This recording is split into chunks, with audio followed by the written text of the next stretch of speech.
السلام علیکم دوستو، آج کی ویڈیو میں جو حدیث میں آپ لوگ کے سامنے بیان کرنے جا رہا ہوں، اس سے سننے اور دیکھنے میں ہم سب کی کافی زیادہ کامیابی ہے۔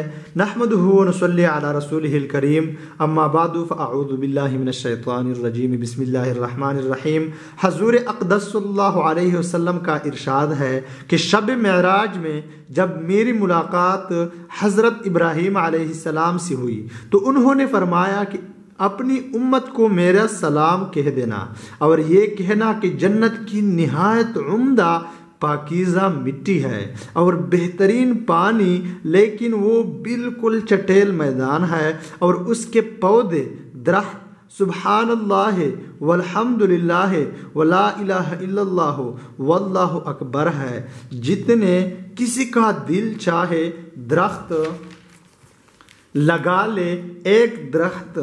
ایک حدیث میں اس کے بعد لا حول ولا قوت الا باللہ بھی ہے۔ دوسری حدیث میں ہے کہ ان کلموں میں سے ہر کلمہ کے بدلے ایک درخت جنت میں لگایا جاتا ہے۔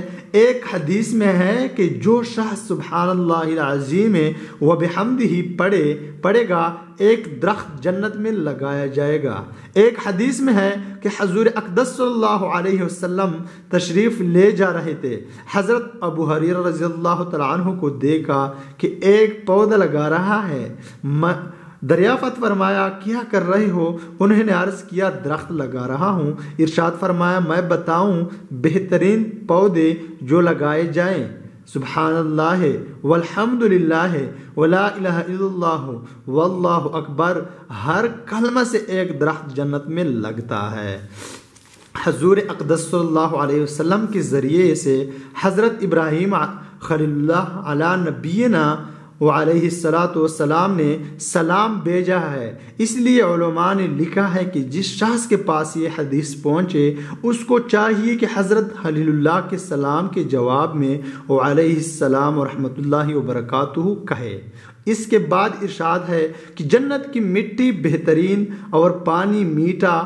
اس کے دو مطلب ہے۔ اول یہ کہ صرف اس جگہ کی حالت کا بیان کرنا ہے کہ بہترین جگہ ہے، جس کی مٹی کے متعلق احادیث میں آیا ہے کہ مشک و زعفران کی ہے، اور پانی نہایت لذیذ۔ ایسی جگہ ہر شخص اپنا مسکن بنانا چاہتا ہے اور تفریح و راحت کے لیے باغ وغیرہ لگانے کے اسباب مہیا ہو تو کون چھوڑ سکتا ہے۔ دوسرا مطلب ہے یہ ہے کہ جس جگہ زمین بہتر اور پانی بہتر ہو وہاں پیداوار بہت اچھی ہوتی ہے۔